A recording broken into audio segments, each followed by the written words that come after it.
With Glass standing in front of Naofumi, he has to make a choice. A choice to stand his ground and protect everybody that is behind him, even those who have been annoying him. Even the other three heroes that have seemingly given him more and more issues. But nonetheless, Naofumi decides to stand his ground. Can he match up with Glass? Will he be able to keep up with her with the Pokemon in his party? Well, let's find out right now on the finale of What If Naofumi was the legendary Pokemon trainer. Yo, what is good, everybody? It's your boy Golden Gold Falls Golden What If, whatever you want to call me, and I'm back. I'm back with the finale of What If Naofumi was the legendary Pokemon trainer. I'm not gonna waste any more of your time. I hope y'all have enjoyed this series, and yeah, that's about it. Make sure to leave a like, sub, comment down below, all that good stuff, and I'm not gonna waste any more of your time, and let's just get right into the What If. Let's get it. Naofumi and his party stand strong, and he calls to his Chestnut to get right in front of him. Glass says that that's pathetic, that he can't fight his own battles, but Naofumi kinda looks past his Chestnut and shrugs, saying that this is how he fights his battles. His Swampert goes forward immediately, and the ground around them begins to shake. Ripples begin to crack below Glass, and she falls through the ship. All his Pokemon, including his Chestnut, picking Naofumi up with Raphtalia, jump down toward Glass. The Chestnut is there to protect Naofumi, because frankly, if he falls, then the rest of them will fall as well. Being that his Pokemon will have to fight on their own, they won't get the most beneficial part of Naofumi's, you could say, kit. Being able to inform his Pokemon what moves to use in certain situations has definitely benefited them especially. And now that he's a higher level, he actually does get benefits from doing this. But this is when Naofumi is going to start pulling out all the stops. Pulling out something that he wasn't sure he would be able to do, but at the level he's at, well, he might be able to just do it. He Mega Evolves his Swampert, and then turns and begins Mega Evolving his Salamence. Both of them now in a Mega state. He goes to Mega Evolve a third, but an error comes up on his screen and says that he can only Mega Evolve 2 at this point. Naofumi is frustrated, thinking that maybe if he was stronger he could Mega Evolve all of them, or at least the ones that have Mega Evolutions available. But without another thought, Glass goes sending blasts at Naofumi, trying to cut through his defenses. But Chestnut stands in front, using his spiky shield, blocking every single attack that comes his way. Chestnut is frankly one of the only reasons why Naofumi is currently alive, but it is definitely beneficial to have a bulky Pokemon like him stand his ground and block the attacks. While Swampert, Entei, Houndoom, Gengar, and Salamence begin to unleash basically hellfire upon Glass. She's able to deflect a lot of it away until she gets hit by a Shadow Ball from Gengar. This takes substantial amounts of damage for Glass, and Naofumi gets an idea. An idea that his Gengar, well, he has something very interesting. Something called Hypnosis. It's not a guarantee that will hit, but with some time and multiple uses, he should be able to hit it. So he decides that he's going to do something drastic, throwing this weird lens toward Gengar. Gengar puts it on, and this is going to make it so Hypnosis will have a more likelihood of hitting. With everybody, all his Pokemon in front of him, excluding Chestnut of course, Chestnut is right by Naofumi's side, Gengar gets an opening and uses Hypnosis, but misses just barely. Glass dodges out of the way, but immediately Swampert enters into another Earthquake, making it so Glass gets stuck in the ground. Fire begins to get basically blasted at her from Entei and Houndoom, and Salamence comes through as well, using Fly, landing straight on top of her, burying her deeper into the ground. She begins to struggle trying to get out and is about to blast her way out until Gengar is right in front of her, using Hypnosis once again, putting her to sleep. When she falls asleep, Gengar begins to use Dream Eater. This Dream Eater begins to suck the energy and all the HP points out of Glass. It seems like Gengar isn't outputting as much damage now compared to Shadow Ball, but this is a good way to drain Glass. Unfortunately, she wakes up relatively quickly, breaking free, but when she backs up from the other Pokemon that are around her, she feels extremely weak. It seems like Naofumi has drained her of all her strength, and this is going to force her to leave. Before she can leave though, Raphtalia is behind her and takes a nice slice at her with her light-like blade, and when she lands that blow, Glass is substantially hurt, almost on the bridge of death, but she's able to slip away with the wave just in time. Naofumi sighs and says that he's glad that they have gotten stronger, but they'll have to get even stronger when Glass comes back, because there's no guarantee that she'll come back at the same strength. The rest of his Pokemon, and even Gengar, who he just captured, all agree and are excited at the aspect of training up even more. Raphtalia agrees and feels the same, that they're going to need to get stronger, especially with opponents like Glass around.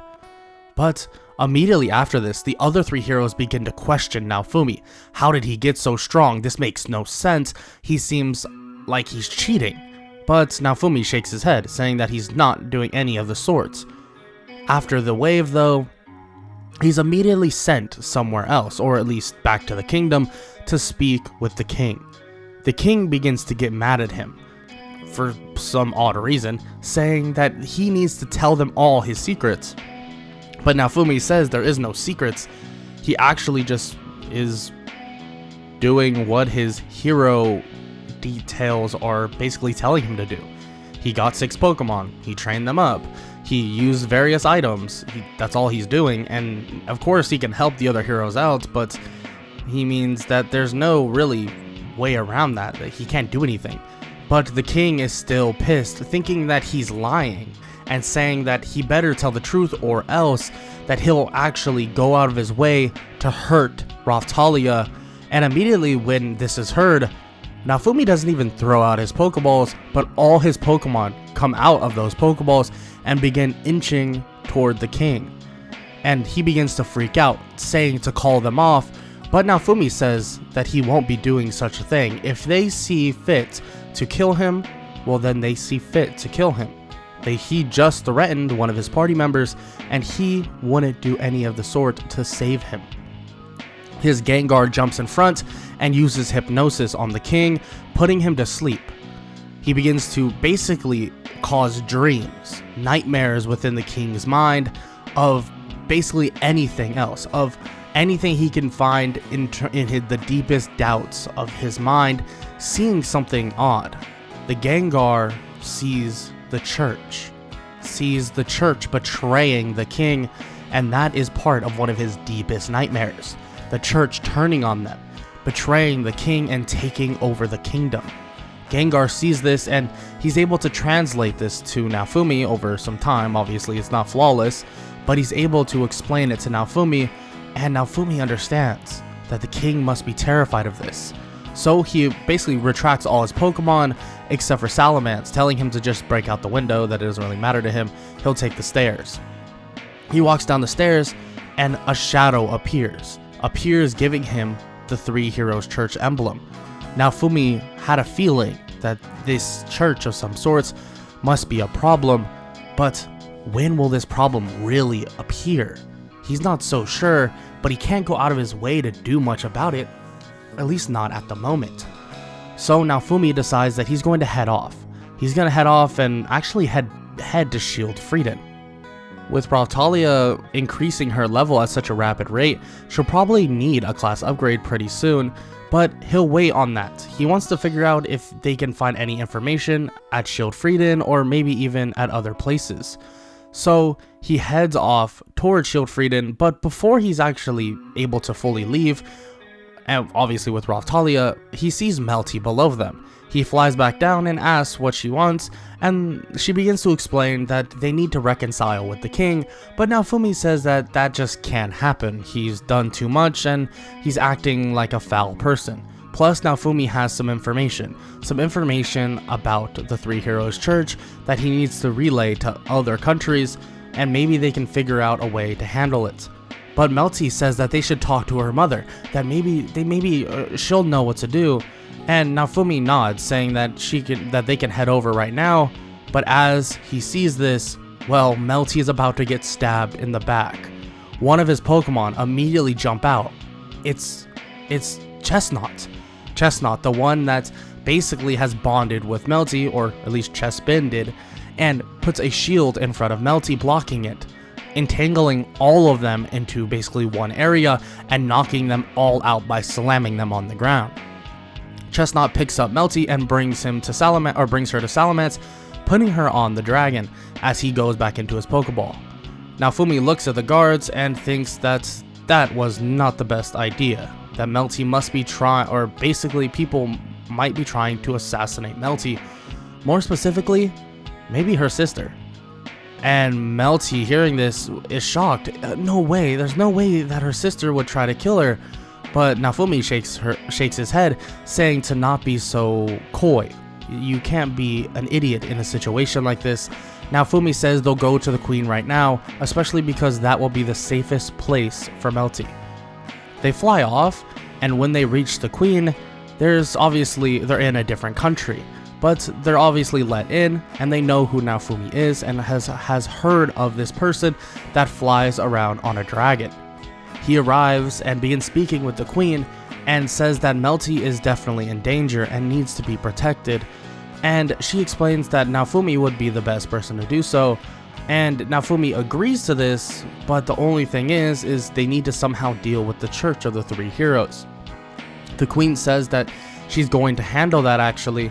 She has some guards and some of the kingdom's people getting ready to have a siege on them. But Naofumi says that he feels like that won't be the best idea, and it might not work out the way she thinks. So he's going to actually give a notice to one of the other heroes, not Motoyasu, but probably to Ren. So when he leaves, he decides to actually take Melty, and they fly off to find Ren. When they find Ren, he's actually with Itsuki and Motoyasu, in which they're searching for Melty. He flies down and lands and throws something to Ren, telling him that, well, you could say that the Three Heroes Church is in some bad cahoots. And he explains that he's going to be taking Melty and that the people that basically were with Melty tried to kill her. He flies off again, and Ren, hearing this, is kind of shocked, seeing that Motoyasu is about to shoot something at them, or at least to take them down, but he stops him, saying that Melty is not there by force and that someone tried to kill her. He looks over to Mine, but doesn't even say a word, and brings Itsuki somewhere else, and they begin speaking about this whole Three Heroes Church situation. During this time, Salamence begins to get slightly tired. Frankly, it's been a lot of flying, and more flying, so they actually land at a nearby area on the border of what basically where Siltvale is. But it's obviously closed by royal decree, but he decides that he's going to visit this house. It seems like there's a nobleman by the name of Van Richnot who rules the area, and they all actually head in to basically take a load off, just eat some food and relax for the night. But Naofumi didn't know that doing this would cause a lot more trouble. Melty and Van Richnot get taken away, and they decide to hide Naofumi instead of letting him handle the situation and fight them off. Richnot is arrested, and the maids obviously hide Naofumi, Raphtalia, and they don't need to hide the Pokemon because they're in their Pokeballs. But after this set is done, Naofumi decides that he's going to go after them right now. He hops on Salamence with Raphtalia, and they go flying off. And when they arrive, they see tons of demi-humans at the gate, basically about to bust through and telling them to let go of Van Richnot. Raphtalia, on the other hand, begins to recognize the area, and it begins to give her minor flashbacks. But even with that said, Naofumi and Raphtalia are able to lay siege into the castle or into the kingdom, and when they arrive, they see Van Richnot getting tortured. Raphtalia immediately is in front of Rabier and has a sword to his neck and begins beating on him. Naofumi doesn't even say a word, but he just frees Van Richnot and makes sure Melty is safe, in which Chespin, or Chestnut, immediately hops out of his Pokeball and picks up Melty and begins running out of the area. because they have this bond. And he's honestly, Naofumi's questioning if he should even have Chespin with him, and maybe he should just leave him with Melty. But he does need the power of Chespin, or because how strong he is. But with that said, they're able to leave pretty scotch-free, and Rautalia decides that she doesn't actually want to kill Rabier. But when he stands up, he actually falls out a window. When he does such a thing, he is presumed to be dead, but he's actually not dead. While Rautalia and the rest of them actually find someone else by the name of Keel and helps out any of the other slaves that are underneath the area, it seems like Rabier is getting up and is still alive. Rabier releases this seal, the sealed away Tyrannosaurus Rex-like dragon monster, which promptly kills him and heads for Naofumi. They hop on Salamence, and he begins speaking with his Pokemon about the chances of them beating this thing. But he decides to bring him to an ocean, or more like a giant lake. They begin to stand their ground and bait the Tyrannosaurus-like Rex into the water.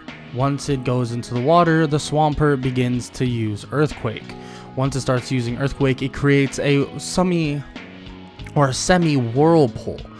Once this occurs, the rest of his Pokemon begin to use move after move, especially his Chestnut. Encapsulating it using Leaf Bombs, it begins to actually do super effective damage because of the water that is surrounding it. The Leaf Bombs are actually growing in strength. On top of this, the rest of his Pokemon are just unleashing any attacks they can, including his Salamence. Using Dragon Claw over and over is at a very beneficial rate because it's actually doing super effective damage as well. Doing all this damage at once, they're able to fell the monster. It falls into the water, but it begins to dissolve into said water, and someone else begins to appear. It seems to be a woman. A young woman? He's not so sure, but she introduces herself as Fitoria, the Filolial Queen. She invites them in and basically brings them all to the Filolial Sanctuary, in which they talk. Obviously, the rest of his Pokemon have fun playing with the other Filolials as Fitoria speaks with Naofumi. She begins to explain that without the other heroes and without the coordination proper, the waves are going to get increasingly more difficult, and that these other countries do need a lot of help. In which Naofumi says that he has been helping them, obviously not as much as he should be, but he's going to be working on that very soon. He can actually get Pokemon set up at every place. She agrees that this is a really, really good idea, but the idea that Pokemon alone would be able to stop the waves, at least in different areas, is a bit outlandish, that he would be overstretching himself in terms of training all of these said Pokemon. In which Naofumi knows. He agrees to that as well and says that it is going to be hard, but he can try his best. But she says that the main thing is actually getting all these other heroes to cooperate. Because if they all get on the level and the skill of Naofumi, Naofumi will be able to protect one country with Pokemon scattered throughout other countries, and then the other heroes will be in those said other countries, and everything will be at peace. Everything will seem simpler, but with the arrival of another woman or Glass from the waves, it is pretty obvious that the other heroes are far from ready. And he asks what he should do, and she begins to explain that they need to reconcile with the heroes, in which Naofumi agrees. He said he'll do his best, and she smiles, thanking him for the cooperation, and they actually just stay the night. After the night is over though, Fitoria says that it's not like she can really make any of them her future successors, and frankly, she doesn't really see fit to do that to Pokemon that have such evolutions like Mega Evolution, but she can enhance Naofumi, unlocking some skills that Naofumi didn't even know existed.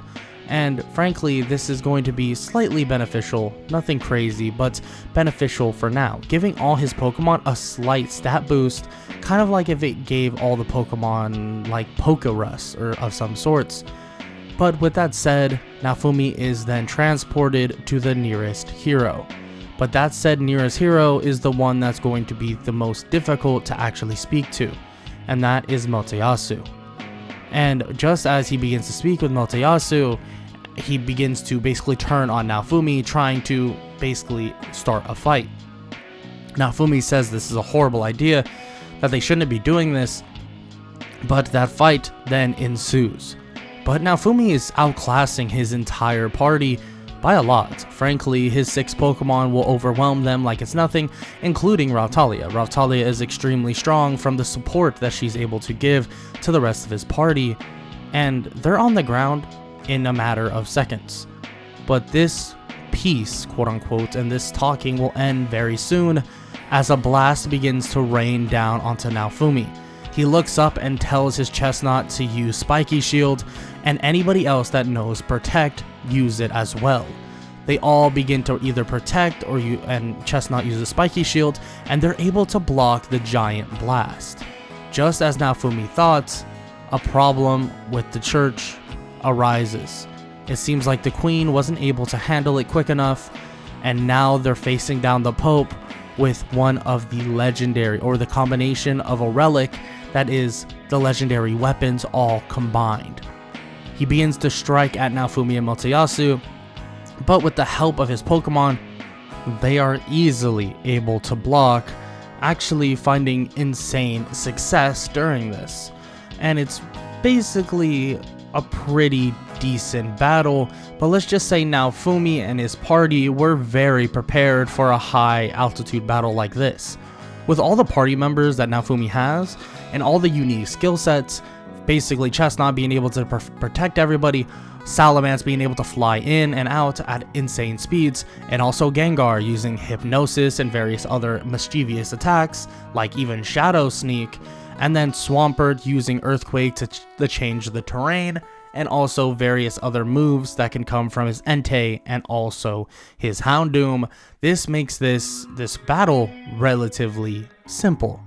But that comes to a halt when a cathedral begins to appear around them, but just in the nick of time, Ren and Itsuki are actually able to cancel this out.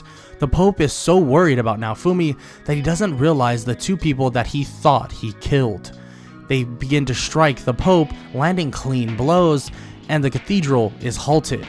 It seems like the Queen has arrived. The followers are actually being detained as we speak, and you could say that those followers are depleting the energy of the Pope. The Pope begins to worry that he's going to lose now, and well, he's correct.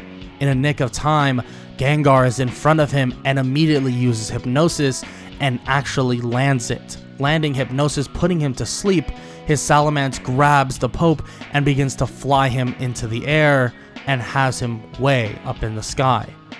Naofumi, using his Gengar, has the levitate ability, so he's actually able to float up with his Gengar, and when they arrive all the way up, he begins to stare at the Pope, and well, the Salamence is threatening to drop him.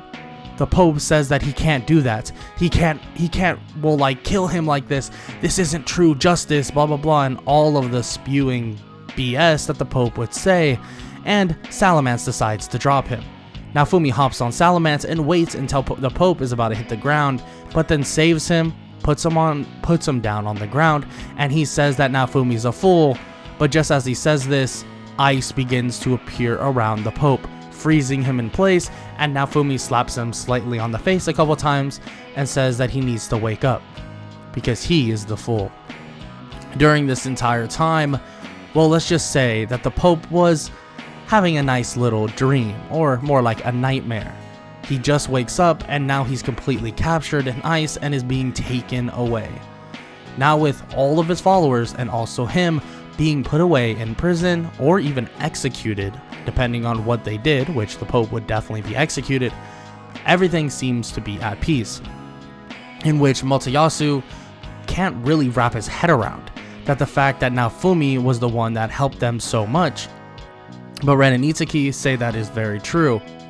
They begin to talk about how they hate to admit it, but frankly Naofumi is outclassing them by a mile. But that will be okay when they all start training even harder. So that's what will lead to the 4 heroes, more or less, council, or the speaking with the 4 cardinal heroes. After everything goes down, and obviously Mine and the king are punished, which Naofumi doesn't really care about them being killed or anything, there's a party going on.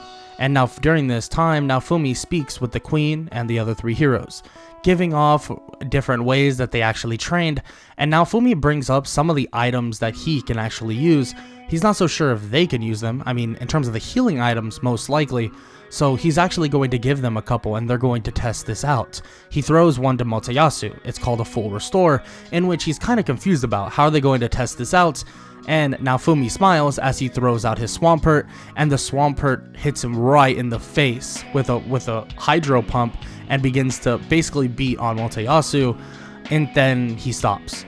He tells Motoyasu to try to use the full restore, and he uses said full restore, and he's completely fine once again. Motoyasu's shocked by this, and the Swampert and Naofumi are just laughing, and so are the other heroes. He throws them some full restores as well, and says that that should help them in these next fights. And he says that he has something called revives, but he's not so sure if that would work on humans, frankly, most likely not. I don't think they can defy death with a little diamond-like thing. And they all agree, saying that let's hope not to get to that point of death, and Naofumi says that's a good idea. And during this time, the queen says that it is a perfect time to head or talk about the Kalmira Archipelago event that is about to go on. That this event will actually give them bonus experience points, so they decide that in the next coming day, they're actually all going to head over there.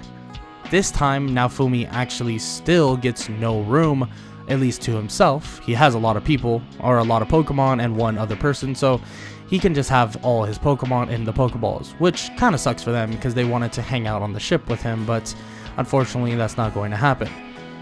But during this time, he does meet with 2 other people by the name of Lark and Therese, in which they think Naofumi is actually lying about who he is, but they'll later find out that they obviously believed him.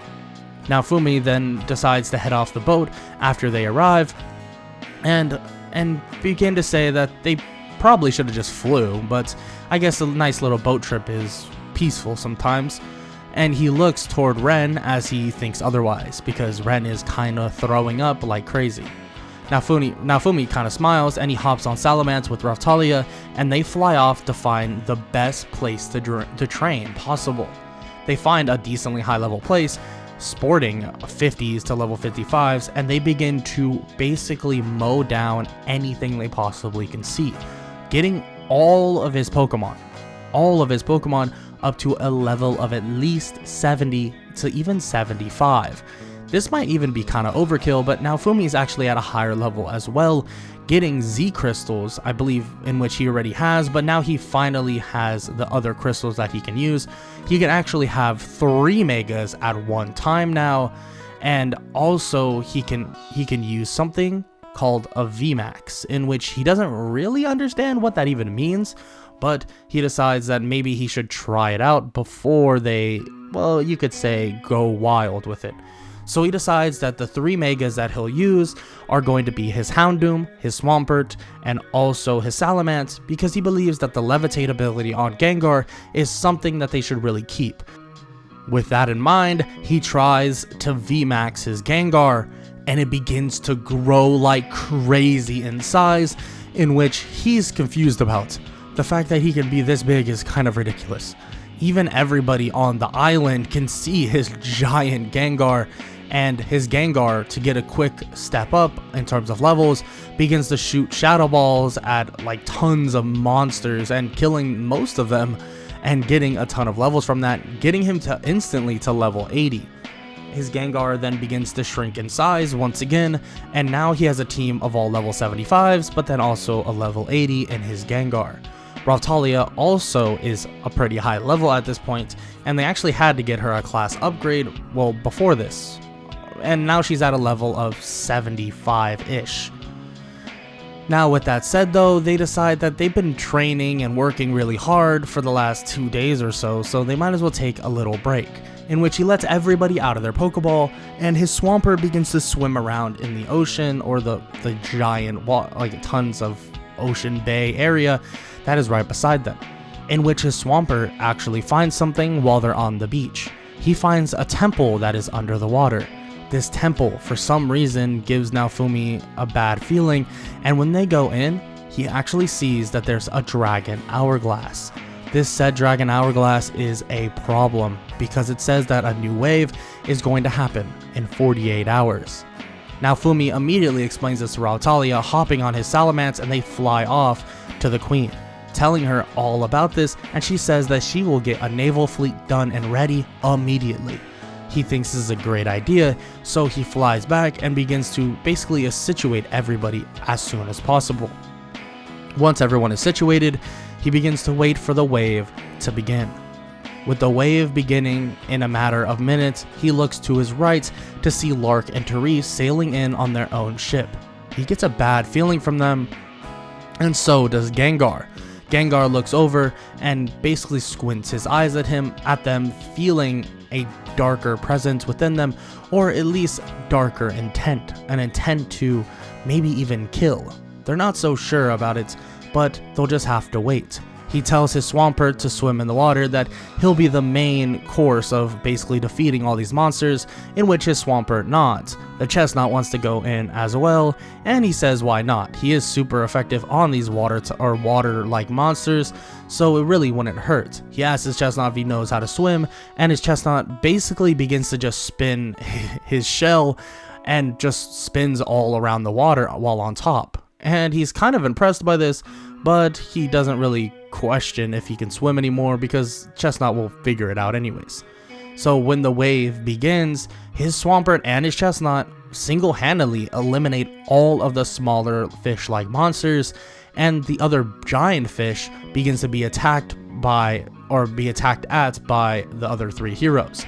The other three heroes, though, seem to not really be putting a dent in the monster. It seems like the heroes still lack the power they need, in which the Chestnut and Swampert attack the giant monster, throwing it out of the water as his Salamence is told to use Dragon Pulse, and he Dragon Pulses the giant fish straight into the sky, immediately getting beat down by the rest of his Pokemon, and also finished off by his Swampert and also his Chestnut. That is then done and over with. All the Pokemon he has meet up on the giant fish that they just defeated, and Naofumi tells Salamence to come pick him up, in which Salamence, while mid-air, gets striked by a scythe straight through and basically hurts him extremely bad, in which Naofumi decides that he's going to just dive into the water to help him. But what Lark doesn't know is that Naofumi has a full restore. Full restoring his Salamence, he gets back on his Salamence and tells him not to let his guard down anymore. The Salamence agrees. Basically, the only reason why Salamence got hurt there was because Lark used his defensive ignoring attack, but on top of that, Salamence was not even paying attention. He thought the wave was over. So Salamence flies them both out of the water, in which Lark begins to kind of panic, thinking that, well, they just lost their only advantage that they had, and that was the element of surprise.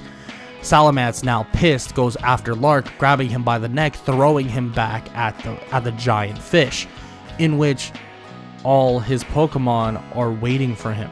He looks toward Therese for hoping that she can help him, but Raotalia is already on the offensive, striking down Therese and keeping up with decent ease. And even when she's hurt, if she's hurt pretty bad, she actually has some full restores on her as well. But currently, she's actually able to fend off Therese relatively well. And Lark realizes that he is in some deep waters, literally. So Naofumi begins to just head over to where Lark is and stands in front of him, asking if this is really what he wants, that they don't really need to fight. But Lark disagrees, saying that this is for his own world and that he needs to kill Naofumi. But just as they are having this conversation, a blast comes sailing at Naofumi from Glass herself. They thought that maybe a distraction plan would work as basically a part 2, but luckily enough, his Chestnut is able to react using Spiky Shield, and remembering how Naofumi wanted him to use it, blocking said attack, and actually it is blocked completely. And Glass is shocked to see this, hoping that she would be strong enough to maybe even penetrate it if possible, but it seems like it works in a whole different way than she believed.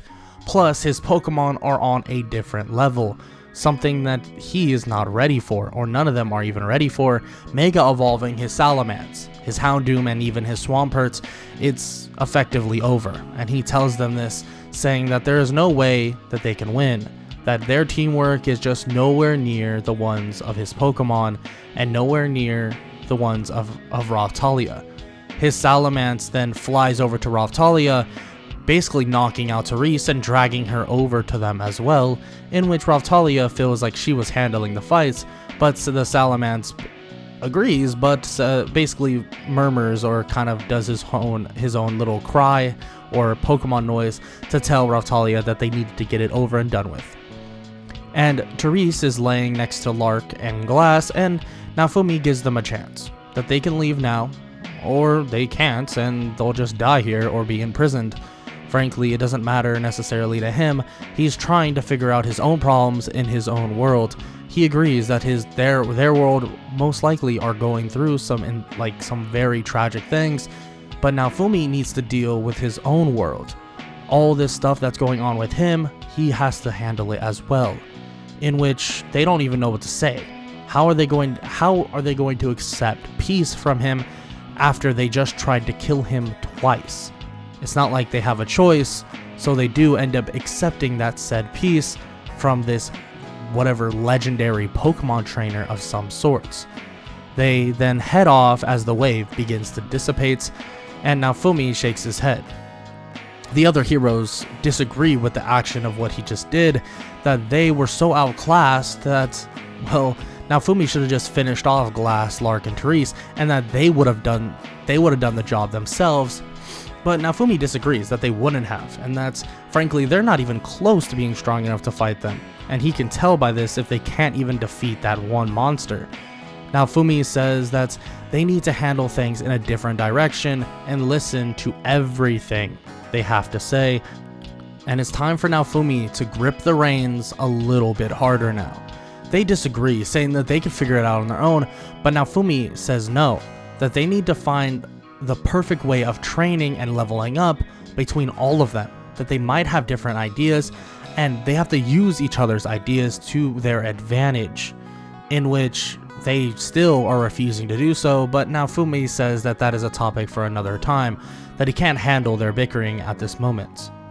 With the wave over, the queen actually decides to gift Naofumi something, but more specifically actually gift Raphtalia and Naofumi something. It's actually lordship over the place that Raphtalia more or less lived a little while ago, and Naofumi feels honored to basically have this, and even says that maybe they should just transfer it into Raphtalia's name, but Raphtalia says that that shouldn't be the case, that he deserves the lordship over that place, and that he actually has helped them a tremendous amount. And what will happen next? Will his Pokemon be able to rebuild and make everybody realize that they need to all take a part in saving their own world? Will him and his Pokemon be able to protect the entirety of all the countries, or will he need more and more Pokemon to do so? Will the legendary Pokemon trainer be strong enough on his own? Well, frankly, he's made it pretty clear that he can try, but the other help from the heroes seems to be so out of reach that it feels like he is on his own. But that is a story for another day. And that is a wrap for What If Naofumi was the legendary Pokemon trainer. If you enjoyed, make sure to leave a like, sub, comment down below, and leave any suggestions you have for future What Ifs. I want to say sorry that my voice might sound a little different. I've been dealing with allergies for the past couple of days, but I still want to crank out videos for y'all. As y'all know, my other channel got demonetized, so I am full 100% on this channel. So you probably will be seeing a lot of double uploads, which is kind of funny because, yeah, so you'll be seeing a decent amount of double uploads, and I'm just going to be cranking out on this channel. But like I said, hope y'all enjoyed. I hope all y'all have an amazing day. Later. I don't wanna waste what's left.